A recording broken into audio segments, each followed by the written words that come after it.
અહીંથી ઘઉં જાય અમદાવાદ, ત્યાંથી મેગી થઈને તમારા ઢોકળા ખાવા આવે. એટલે આ ખેડૂત આખી આલમને લાખ રૂપિયા વીઘો થાય એવી કોઈ વસ્તુ હોય તો પંચસ્તરીય બાગવાની છે. આખું ગુજરાત વાવી દો ને, તમને નવાઈ લાગશે. નવાઈ શું કરવા લાગશે? તમને એમ થાય ખરું આટલું બધું વેચાય. ગુજરાત આખાનું મારા 40 વર્ષનો જે અનુભવ છે એમાં એવું છે કે ખેડૂતને ખેતીમાંથી પૂરું થતું નથી. પણ મને નહોતું સમજાતું. સમજાય? મને એમ તો કોક લઈ જતું હોય સારું, ક્યાં કાશે ભાવ નહીં મળતા હોય. પણ અભ્યાસ કરતા ખબર પડી કે અત્યારે ખેતીમાં 15-16 હજારથી આવક વધારે નથી. હા, કોક આવા અમારા સુરેશભાઈ જેવા છે 70 લાખના ટમેટા કરે એટલે આખું ગુજરાત 70 લાખ. હવે બધા ટમેટા વાવે 70 લાખ ના થાય?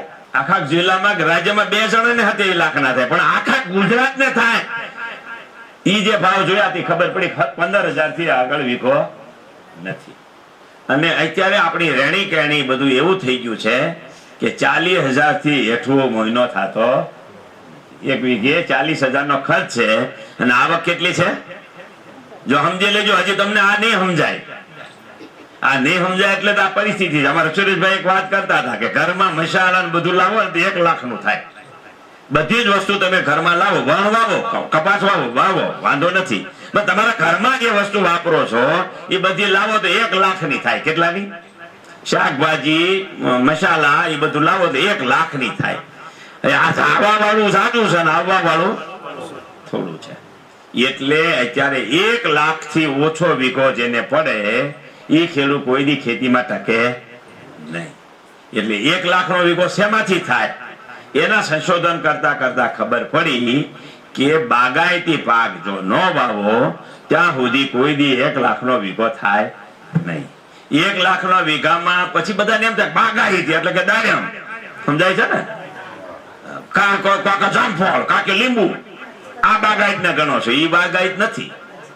જેની અંદર 15-17 જાતના ફ્રૂટ ન હોય અને 15-17 જાતના શાકભાજી ન હોય અને ધાન અંદર ન પાકતું હોય એ એકે બાગાયતી ગણાય.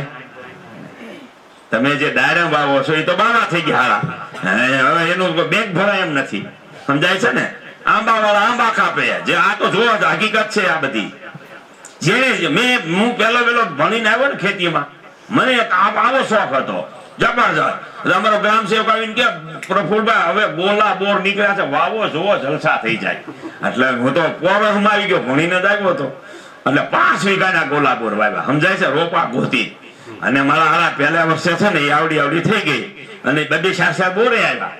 બોર આવીને વીણી મૂક્યા બજારમાં 30 રૂપિયા કિલો ગયા. સમજાય તમે મારી વાત? એટલે પોરના બૂટા ફૂટે. મને તો પોર તો ઢગલા પૈસા ના થઈ જાય. હવે રાક્ષસી જાય બોડી બીજે વર્ષે થઈ ગઈ મોટી અને બોર ઉતર્યા ઉતારવા લેવા લઈને ગયા ગાહડા તો 1 રૂપિયા કિલો ગયા. ખબર પડી મરી ગયા. 1.5 રૂપિયા વીણવાના છે અને 1 રૂપિયા કિલો વેચ્યા. કુવાડા હારે લેતો આવ્યો. સમજાય મારી વાત તમને? આ આખી દશા જેને ગ્રીન હાઉસ કર્યા છે, જેને બાગાયત ખેતી કરી છે, જેને દાડમ કર્યા છે, જેને જે વાવ્યું છે બધાની દશા આ થઈ છે. એટલે આ ખેડૂત આખી આલમને લાખ રૂપિયા વીઘો થાય એવી કોઈ વસ્તુ હોય તો પંચસ્તરીય બાગવાની છે. આખું ગુજરાત વાવી દો ને, તમને નવાઈ લાગશે. નવાઈ શું કરવા લાગશે? તમને એમ થાય ખરું આટલું બધું વેચાય. વાત એ સાચી છે. પણ અત્યારે તમારા ખોરાકમાં 90% ધાન છે. કેટલું 90% ધાન છે. પણ તમે આ બગીચો વાવો અને વાડીએ જઈને ઘરે આવો તો 20% ધાન ન ખાઓ. સમજાય છે વાત મારી? તો ખોરાક 90% શું થઈ ગયો? ફ્રૂટ. બધું ફ્રૂટ ટૂંકમાં. તો તમારો ખોરાક જ 90% ફ્રૂટ થઈ ગયો. માર્કેટ ક્યાં ગોતવા જવાની?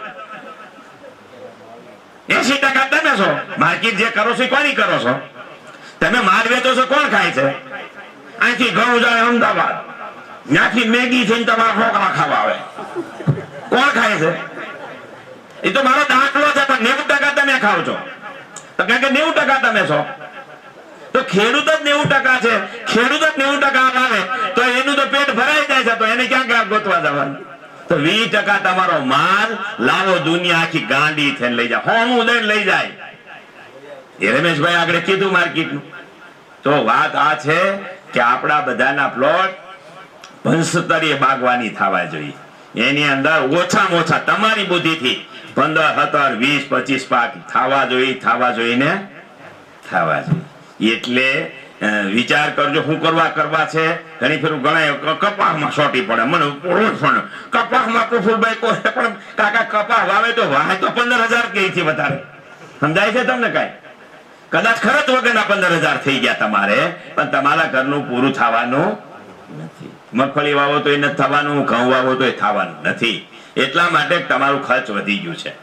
બીજું ટ્રેક્ટરો સમજાય છે ને, આ ટ્રેક્ટરો ભૂખ દે છે, ડીઝલ ભૂખ દે છે, સમજાય છે, દવાઓ ભૂખ દે છે, ખાતર ભૂખ દે છે, એ બધું નીકળી જાય. એ બધાના ધંધા રાવણના, રાક્ષસના, જે તમે કહો કંસના, બધા ધંધા બંધ થઈ જાય ફક્ત બાગવાનીથી. એટલે એ ધંધો કરવા જેવો છે. આખી દુનિયાને ખાવું છે.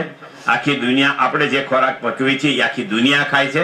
તમે બાગવાની પકવશો તો આખી દુનિયા જ ખાવાની છે.